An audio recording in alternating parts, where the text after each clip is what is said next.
Now that we're men, we have facial hair. Now that we're men, I changed my underwear. now that we're men, we got a manly flair. We got the stuff, we're tough enough to save the day. The blissful ignorance of youth, clashing with the cynical adult world. Coming-of-age stories are both a celebration of childhood and a farewell to it. It's all about growing up. These tales contain a nostalgic reliving of the past. Not only do these movies focus on kids, but often also take place in previous eras. In the 80s, coming-of-age stories took place in the 40s and 50s. Nowadays, they take place in the 80s and the 90s. They can also embody a variety of genres, from novels like To Kill a Mockingbird and Lord of the Flies, to fantasy films like the Harry Potter movies. Why is it, when something happens, it is always you three? Believe me, Professor, I've been asking myself the same question for 6 years. To sitcoms like That 70s Show. Did Luke Skywalker? Oh, would you stop? Luke Skywalker this, Luke Skywalker that. I'm sick of hearing about that little fruit. Luke Skywalker is not! They can greatly vary in tone, from comedic Oh, you're right, SpongeBob. We aren't kids.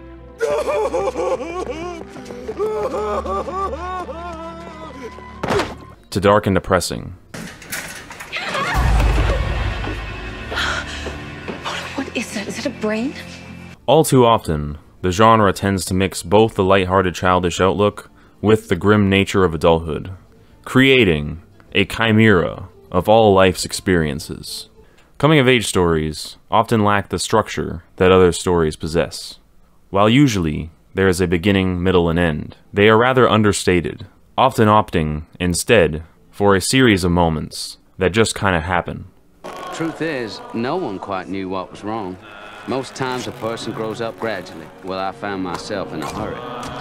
My muscles and my bones couldn't keep up with my body's ambition. So I spent the better part of 3 years confined to my bed when I uncovered an article about the common goldfish.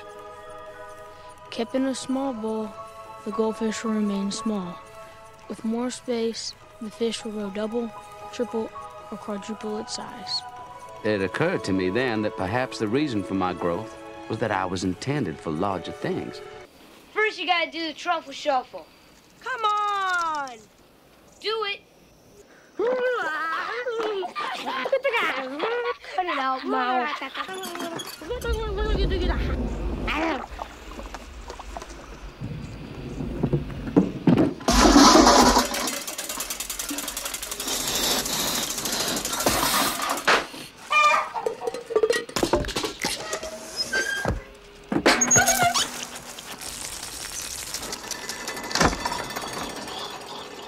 Some scenes may not have anything to do with the larger story whatsoever. There has never been a kid who didn't believe that he would be stricken blind before he reached 21, and then they'd be sorry. What brought you to this lowly stage? It was? Yes. Yes. Soap poisoning.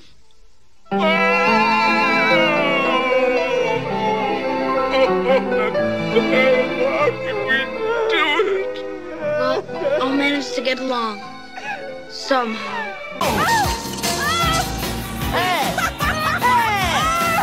don't come on. Of course it doesn't! You're right. Come on. Hey, lady, where you going with a head like that? Hey, man, I know what we can do. Take off her head. Yeah, let's pick your fuck. Hey, lady, that's his head. Hey, that's my head. Good to mine. Hey, what are you doing?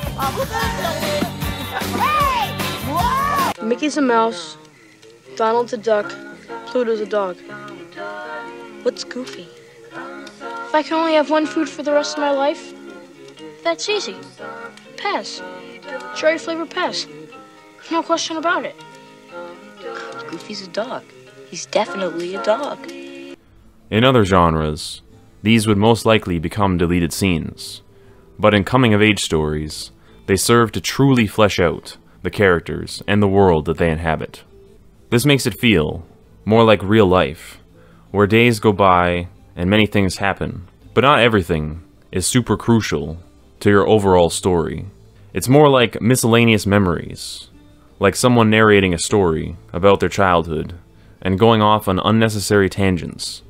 Despite these tangents being completely irrelevant, they add a charm to the tale overall. They aren't fully random, like a Family Guy cutaway gag. Oh, I've been hanging out with Caillou's beta dad. In fact, I'm meeting him at the park to eat unsalted saltines on the swings. I feel like you're wearing what Rachel Maddow would wear to a pumpkin patch. They almost form little subplots, like the bully in A Christmas Story. Seems like just a reoccurring joke that serves little purpose.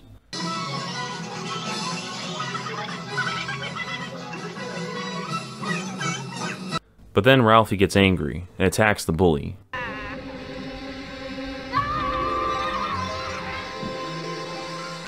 fuse blew, and I had gone out of my skull. Then that has ripple effects later in the film, like when Randy hides in the cupboard. Hi. What's the matter? What you crying for? Daddy's gonna kill Ralphie. Oh, no, Daddy is not going to kill Ralphie. Would you like some milk? You would? Here you go. All right. I'll see you later. Okay. Bye-bye. Or when Ralphie gains some respect for his mom for downplaying the incident. It feels like an actual day in the life of this family, and is highly relatable. A Christmas Story is thought of as, well, a Christmas film, but I also think it's a coming-of-age story. The pivotal moment of childhood naivete giving way to a reality check is when Ralphie uses a decoder to decipher a message he was told about on the radio, only to discover it was all an elaborate ruse for an advertisement.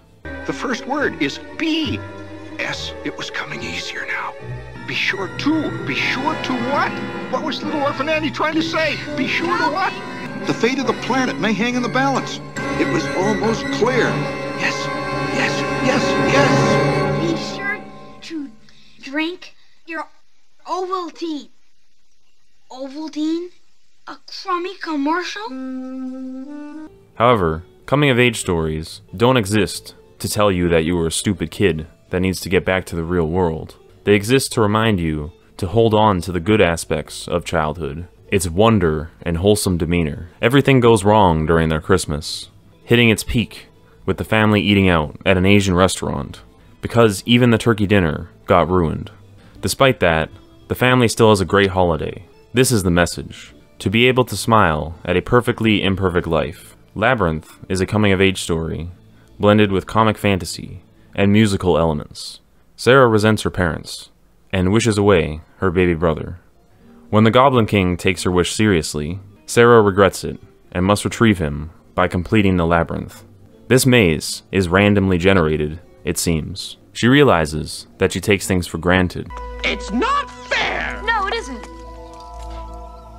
But that's the way it is. The pivotal moment is when she finds her room in a junkyard, where she learns that there is more to life than toys.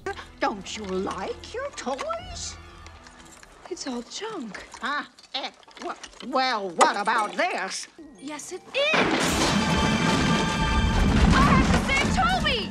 But also that she should retain her imagination every now and then. She doesn't need to grow up too fast, but she should also appreciate what she has. Should you need us, for any reason at all. I need you, Huggle. You do?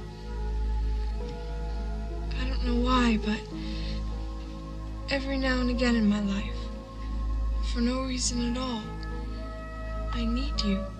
All of you. You do? Well, why didn't you say so?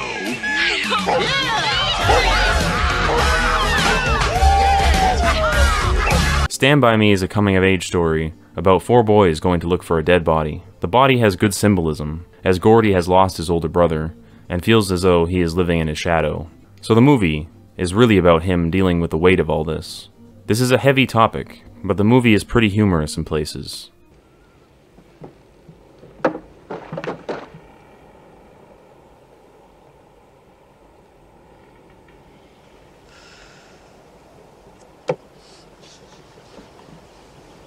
I lost the comb. Chris also has a powerful moment, which shows his disillusionment with adults he thought he could trust. Did you take it? Yeah, I took it. You knew I took it. Teddy knew I took it. Everyone knew I took it. Even Vern knew it, I think. Maybe I was sorry and I tried to give it back. You tried to give it back? Maybe. Just maybe. And maybe I took it to old lady Simons and told her, and the money was all there. But I still got a 3-day vacation because it never showed up. And maybe the next week, old lady Simons had this brand new sugar on when she came to school. Yeah, it was brown and had dots on it. Yeah. So let's just say that I stole the milk money, but old lady Simons stole it back from me. Just suppose that I told the story. Me, Chris Chambers, kid brother to Eyeball Chambers. Do you think that anyone would have believed it? Oh. And do you think that that bitch would have dared tried something like that if it'd been one of those douchebags from up on the View if they had taken the money? No way. Hell no. But with me? I'm sure she had her eye on that skirt for a long time. Anyway, she saw her chance and she took it. I was the stupid one for even trying to give it back. I never thought the teacher... Oh, piece of fuck anyway. Coming-of-age stories showcase the loss of childhood innocence, but also hold on to a fond reverence for it. It's about growing up, but not giving up. We should never lose that childhood spark of a lust for life, and if we have lost it, we should do what we can to regain it. So yeah, I'm a kid, and I'm also a goofball, and a wingnut, and a knucklehead McSpagatron! What's going on here? But most of all, I'm... Hey, settle down. Take it easy. What the scallop? I'm a goofy goober! You're a goofy goober. We're all goofy goobers! Goofy, goofy, goober, goober!